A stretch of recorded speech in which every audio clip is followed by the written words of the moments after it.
watching Day or Night X. X is for exotics. And this is a really quick video on my substrate choice. I get this question a lot, and I'll just keep it to you. Very simple.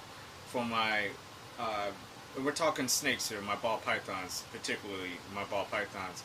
I usually keep them on paper towels or some type of paper, mainly paper towels, because you can get paper towels in bulk, and they're right there when I need them, and I can just swap them out real quick, clean them. You know, it's really easy and simple. You can see if there's any bugs or anything in there. You can see mites a lot easier if you have those. I've never had any problems with that, but you'd be easier to spot that on paper towel than you would if you were on some other type of substrate. I have used aspen in the past, mainly with my corn snakes.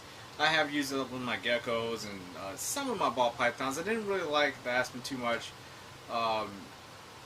But at the time I was using it, it was I had them in like my room, so it would get all over the carpet and everything. So it had nothing to do with the bedding with the snake. It was more of the cleanup job. Every time I ever had to go in, I would have to vacuum and all that. So now that I'm in this setup and have more of a concrete floor, if I had aspen, it wouldn't be an issue at all because I could sweep it up, vacuum it, no big deal.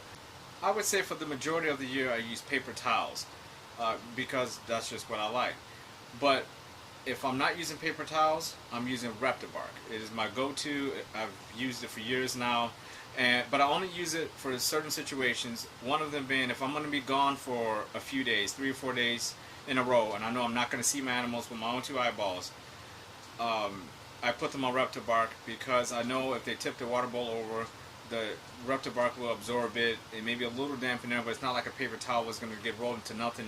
And your snake is basically sitting in a pool of water when you come back of mess on top of that. The Reptibark absorbs the poop, the pee. It reduces the smell. So if you're gone for a while, you're not going to come back and have this wave of stench hit you as soon as you hit the door. When I have the Reptibark, I can't smell anything. Only drawback with paper towels is that every time they make a mess, I smell it before I even get down here. It drives me crazy, but I have to mask the smell a lot more, but that just comes with the territory with it.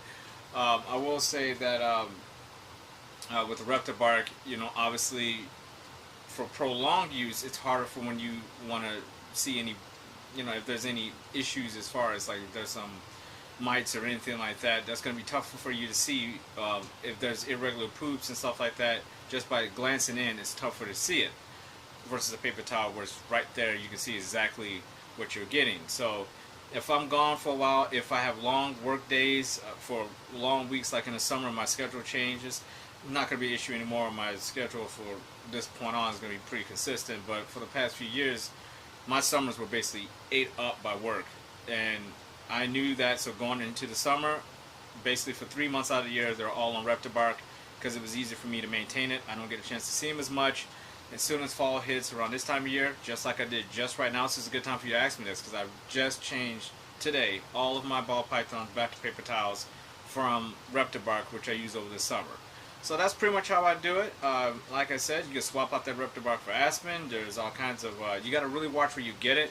You don't want to go and just get, you know, wood shavings from someplace. You really want to try to get it from a place, you know, and from a provider that makes this stuff for animals, for the animal you're looking for. Don't go to like, you know, some kind of odd mom and pop store and just pick something up. You know, you try to get it someplace where you know you can trust them, and buy it in bulk if you can. Go to a reptile show and buy it in bulk. Buy as much of it as you can. That's what I try to do.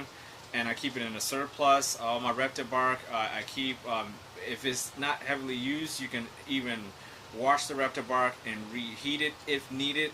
I've done that a few times. I don't recommend doing it all the time, but if you have to, in an emergency, you just really need some Reptibark, you know, it's just like wood that you found outside. You can wash it really well and bake it and reuse the chips. You just have to be careful without burning your house down, okay? So, and maybe I'll talk about Reptibark and my uses for it, because I use it for a whole other host of things situationally, so maybe that's a video for another time. But yeah, I keep my ball pythons, I would say 3/4 out of the year it's on paper towels.